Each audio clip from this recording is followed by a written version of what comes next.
북대서양 조약기구 나토 정상회의장에서 폭풍 같은 드라마가 펼쳐졌습니다.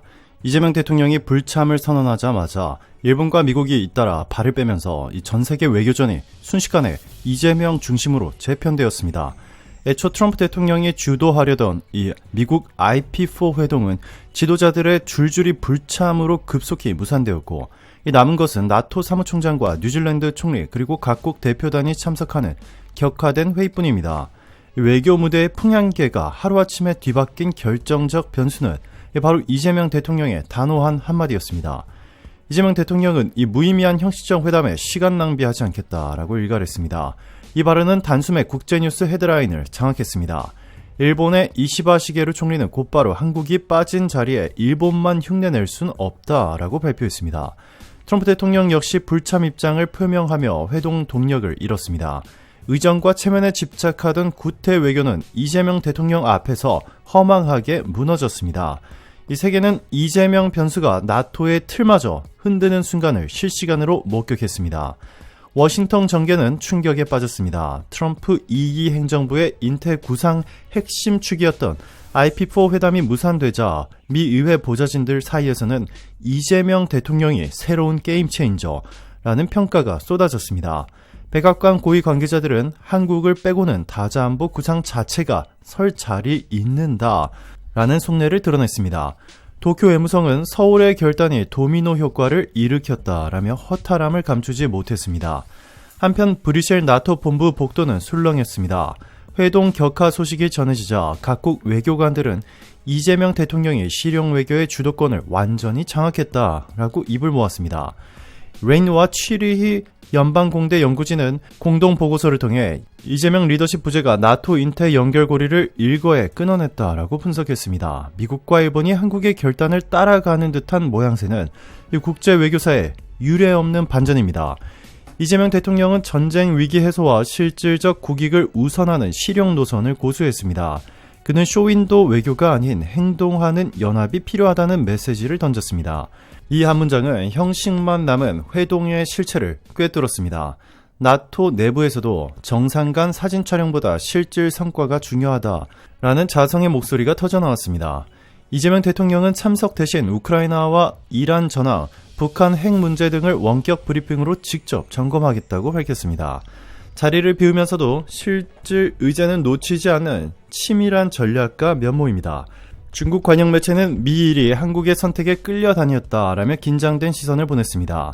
이 베이징 외교가에서는 한중 관계 개선 카드가 더 강력해질 수 있다라는 전망이 나왔습니다. 러시아와 이란은 미국 주도의 인태 봉쇄 전선에 균열이 생겼다라고 환영했습니다. 그러나 무엇보다 인상적인 대목은 한국 내 여론입니다. SNS에는 이재명 한방에 트럼프와 이시바가 무릎 꿇었다라는 댓글이 쏟아졌습니다. 진보 보수를 막론하고 큰 판을 흔드는 결단력 있는 찬사가 이어졌습니다. 2030 청년층은 국격을 높이는 리더십이라며 열광했습니다. 심지어 보수 언론조차 이재명 대통령의 전략적 불참이 외교 주도권을 한국으로 당겨왔다라고 평했습니다. 외교 전문가들은 나토가 한국 없이 인태 전략을 논의할 수 없다는 사실을 확인했다라고 분석했습니다.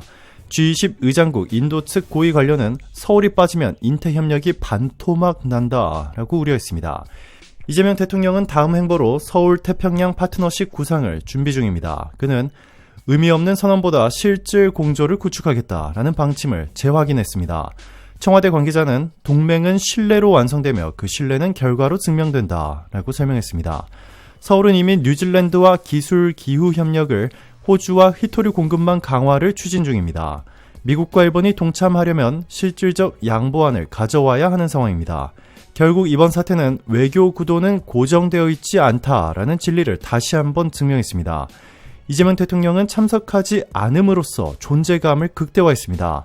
많은 지도자들이 무대를 빛내기 위해 참석을 선택하는 반면 그는 과감한 결석으로 전 세계 스포트라이트를 독차지했습니다. 그 결과 나토 IP4 협력 구조는 흔들렸고 트럼프 정부의 인태 전략은 재검토 국면에 들어갔습니다. 앞으로의 변수는 오히려 미국과 일본입니다. 전문가들은 이재명 대통령이 내민 실질 협력 카드를 수용하지 않으면 미국과 일본이 인태 안보 구상에서 소외될 수도 있다라고 전망합니다. 한미일 삼각공조의 주도권이 원심력 대신 구심력으로 바뀌는 역사적 전환점이 될 가능성이 큽니다. 이재명 대통령의 단호한 불참 선언 한 줄이 거대한 파급 효과를 일으킨 것이죠. 외교 무대의 중심축이 한국으로 이동했고 세계 질서의 재편 시계가 다시 한국을 주목하고 있습니다. 트럼프도, 이시바도, 럭슨도, 나토 사무총장도 모두 이재명 대통령의 다음 선택을 기다리고 있습니다. 실용, 주체, 결단이라는 세 단어가 그의 리더십을 상징합니다. 이뿐만이 아닙니다. 워싱턴을 뒤흔든 이재명 한방이 일본 열도를 충격에 빠뜨리고 있습니다. 일본이 러트닉 장관 설득에 번번이 고개를 떨궜던 바로 그 관세 협상장에서 이재명 정부는 첫 대면 만에 관세 인하의 물꼬를 터뜨렸습니다. 니온 게이자의 신문은 한국은 이재명 보유국, 일본은 외교 참사라며 자국 협상팀을 질타했습니다. 요미우리 신문은 트럼프 정부의 품목 관세 벽을 일격에 허문 한국, 일본은 무엇을 했나? 라고 자책했습니다. 지난달 일본이 자동차, 철강 관세를 10% 낮추려다 러트닉 장관의 반대로 결국 빈손으로 돌아섰다는 사실은 이미 잘 알려져 있습니다.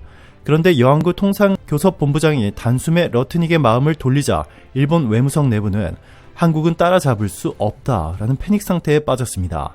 후지TV는 긴급 특집을 편성해 한국이 보여준 실용 외교, 일본 외교는 구시대 유물이라고 통렬히 비판했습니다. 트위터 등 일본 SNS에는 한국 대통령 한마디에 미국 협상장이 흔들렸다라는 글이 실시간으로 퍼지고 있습니다. 이재명은 진짜 빅딜 메이커, 일본은 갤러리 신세라는 조롱 섞인 댓글이 쇄도합니다. 한 유명 경제평론가는 이재명을 빌려오고 싶다라며 자조했습니다. 일본 재계도 충격에 빠졌습니다. 토요타 관계자는 한국산 중간재 관세가 내려가면 일본 완성차 경쟁력이 위태롭다라고 우려했습니다.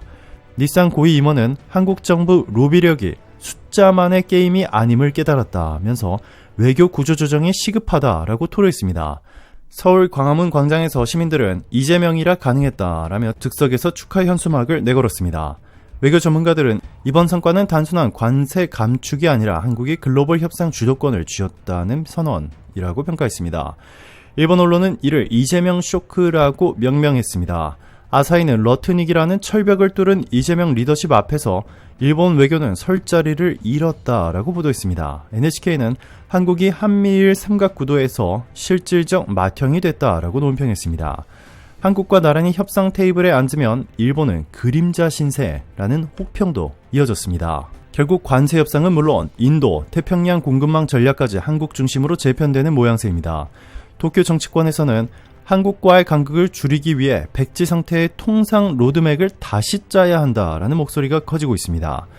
그럼에도 일본 네티즌들은 이미 게임은 끝났다라고 한숨을 내쉬고 있습니다. 이재명 정부는 실속 있는 결과가 없다면 쇼윈도 회담에 불참한다라는 원칙을 천명하며 다음 라운드를 예고했습니다. 일본 언론은 한국의 자신감이 외교 판세를 지배한다라고 탄식합니다.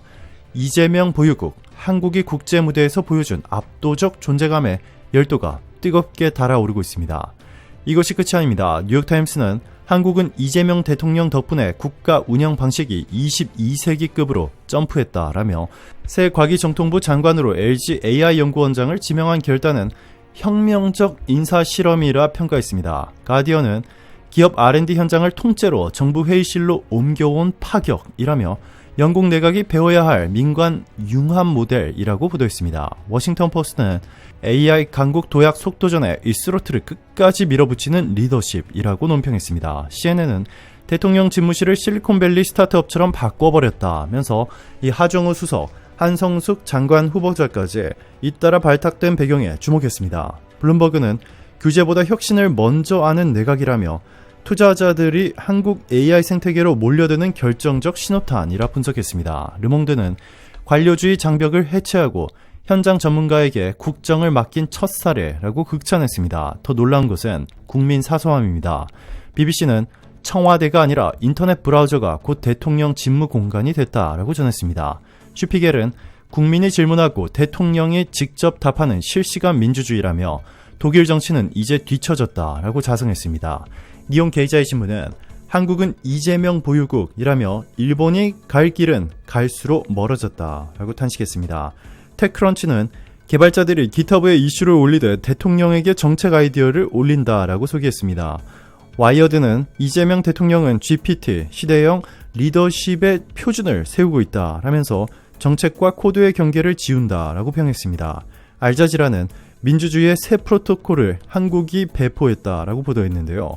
외신들은 한 목소리로 세계 정치사에 전례 없는 투명성과 속도라며 이재명 대통령은 지구 역사상 가장 파격적이고 민주적인 대통령이라고 추켜 세우고 있습니다.